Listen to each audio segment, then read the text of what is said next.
Boston slept beneath a shroud of fog.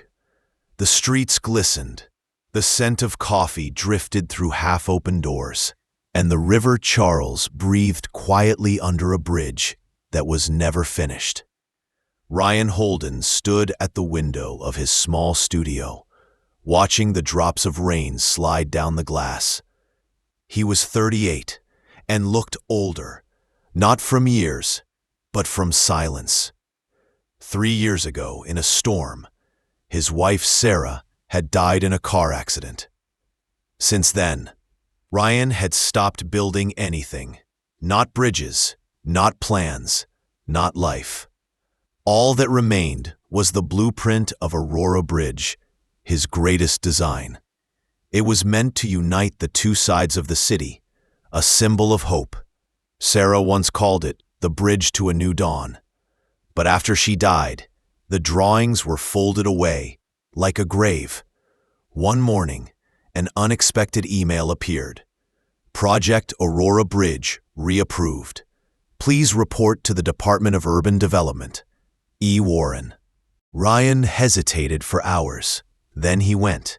The woman who met him had short brown hair, clear eyes, and the calm confidence of someone who never raises her voice to be heard. Emma Warren, she said. I'm overseeing the reconstruction. I've read your design. It's not just a bridge, Mr. Holden.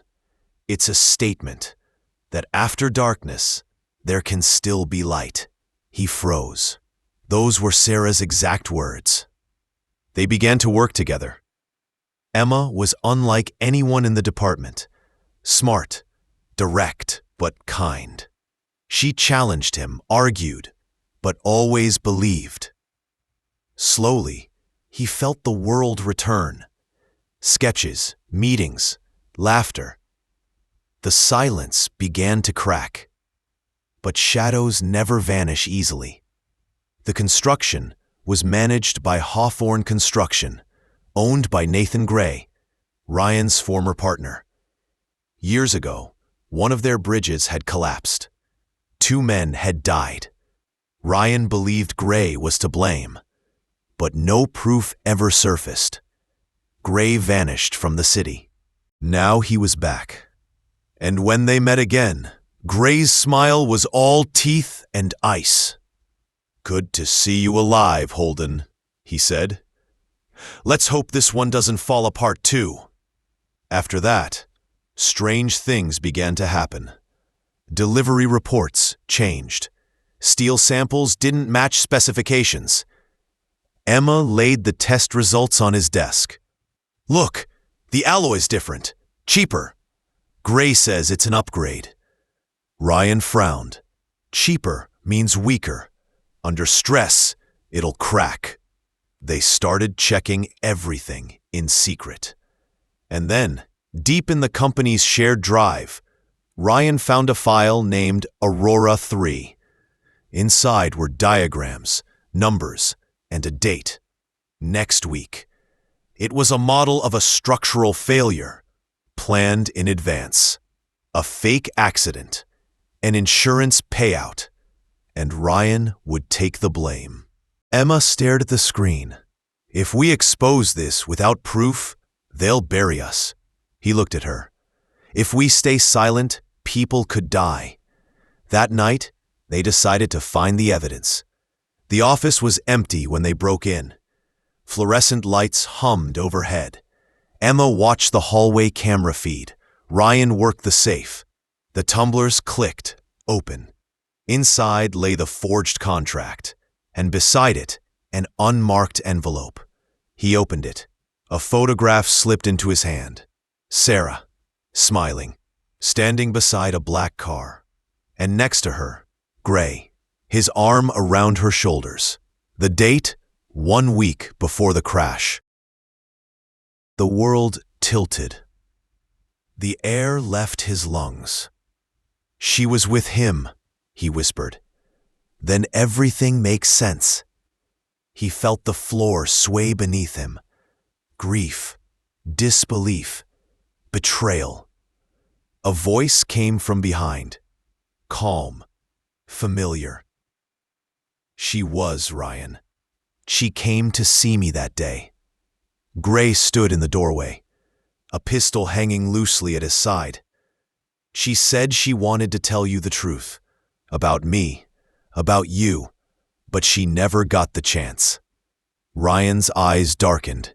You killed her. Gray's smile barely moved. I removed a problem. Something inside Ryan snapped. He lunged, slammed Gray against the wall. Papers flew. A chair toppled. Gray tried to raise the gun, but Ryan kicked it aside. Emma shouted, her voice breaking the chaos. Ryan, stop! That's what he wants! Ryan froze, breathing hard, fists trembling. She deserved the truth, he said quietly, and so do I. Emma grabbed the documents and pulled him toward the door. Then let's give it to everyone, now! They ran into the night as sirens began to wail in the distance. By dawn, the evidence was in the hands of Michael Harper, Ryan's old friend, a journalist. Within hours, every paper in Boston screamed the headline, "Corruption and Conspiracy in Aurora Bridge. Developer Nathan Gray under investigation." Gray was arrested that same day. During questioning, he finally confessed. Sarah had discovered his fraud, the use of unsafe materials. She threatened to expose him. He followed her that night, forcing her off the road. It was no accident. When the verdict was read, Ryan sat in silence. No triumph, no vengeance, only release. Half a year later, the bridge was complete. On the opening day, the mayor spoke before the crowd. Aurora Bridge stands for honesty, courage, and the belief that light always returns. Ryan looked at the shimmering water. He saw Emma among the people, calm, smiling. Their eyes met. After the ceremony, they walked together along the river. You know, she said softly, Sarah wanted this bridge to mark a new beginning, and it did. Ryan nodded. For both of us. He took her hand. The sun dipped low, gilding the steel in gold. And for the first time in years, Ryan felt warmth. Real, living, human. Sarah had been right. Darkness always ends. You just have to live long enough to see the dawn.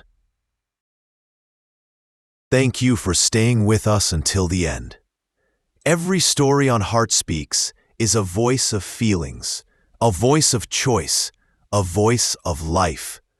Because what truly matters is what resonates in the heart. If the stories I share speak to you, subscribe so you don't miss what's coming next. Until we meet again on Heart Speaks.